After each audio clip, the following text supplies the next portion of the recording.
जिस तरीके का बंगला केजरीवाल ने अपने लिए बनवाया वो अपने में विभत्स है। बिल्कुल आज की लोकतांत्रिक प्रक्रियाओं में महलों को बनाकर उसमें राजा के ठाट बाट की तरह रहना, इससे ज़्यादा गिरी हुई मेरे ख्याल से व्यक्तिगत आकांक्षाओं की राजनीति मैंने नहीं देखी है। देखिए, इसमें क्या है असली में ये तो नहीं पता चल रहा है, लेकिन देखो, एक तो जो जिस तरीके का बंगला केजरीवाल ने अपने लिए बनवाया वो अपने में विभत्स है। बिल्कुल मतलब आज की लोकतांत्रिक प्रक्रियाओं में महलों को बनाकर उसमें राजा के ठाट बाट की तरह रहना, इससे ज़्यादा गिरी हुई मेरे ख्याल से व्यक्तिगत आकांक्षाओं की राजनीति मैंने नहीं देखी है।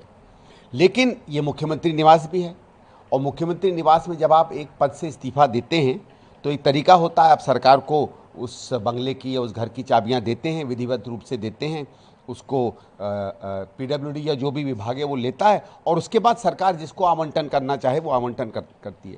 क्योंकि एक चीज़ हमें याद रखनी चाहिए, और राज्यों में जहां पीडब्ल्यूडी या घरों का आवंटन राज्य सरकार के साथ है, वहां एक निश्चित रूप से एक मुख्यमंत्री आवास माने जाते हैं। वो ऐसे कोई हमारे यहाँ ये कोई प्रक्रिया नहीं है कि ये मुख्यमंत्री आवास ही होगा, लेकिन माना जाता है। दिल्ली में क्योंकि ऐसा कुछ है नहीं, मुख्यमंत्रियों के आवास बदलते रहते हैं, तो उसमें अगर जो केजरीवाल हैं या जो वर्तमान मुख्यमंत्री हैं, इन्होंने उस बंगले को लेने के चक्कर में अगर उन नियमों को और उन तौर तरीकों का पालन नहीं किया है तो वो अनियमितता की श्रेणी में आता है। और इसलिए अब क्या प्रक्रिया एलजी साहब कर रहे हैं मैं नहीं जानता हूँ, लेकिन उस प्रक्रिया को जरूर फॉलो करना चाहिए था। और ये तो उस पार्टी से आ रहा है जो बार बार कहती थी कि कानून का पालन होना चाहिए।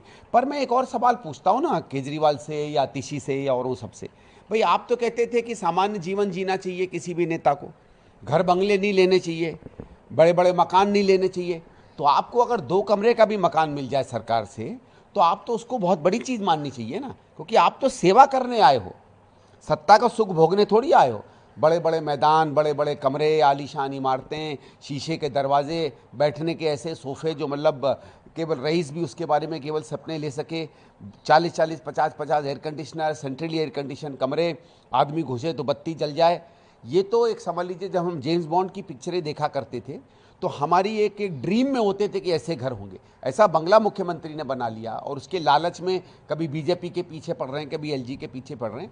मैं कह रहा हूँ, आपने तो कहा था सामान्य घर लेंगे, अच्छा है कोई सामान्य घर ले लीजिए।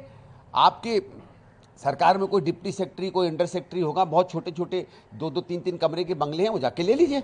आप कह रहे हैं छोटे घर ले लीजिए, एक मुख्यमंत्री को कितने बंगले चाहिए? आतिशी के पास कहा जा रहा है एक बंगला ऑलरेडी अलॉट है, इसमें रह रही हैं, दूसरे बंगले की चाबी नहीं दी गई। राजनीतिक तौर पे कह रही हैं कि हम तो बंगले वाले लोग ही नहीं हैं, हम तो लोगों की सेवा करने राजनीति में आए हैं, तो विरोधाभास पैदा होता है। नहीं, विरोधाभास तो आज से नहीं है, विरोधाभास तो शुरू से है।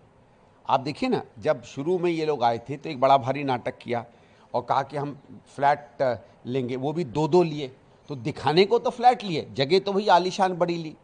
फिर उसके बाद जब दोबारा चुनकर आए तो बंगले में चले गए, उसके बाद बड़ी बड़ी गाड़ियाँ ले ली।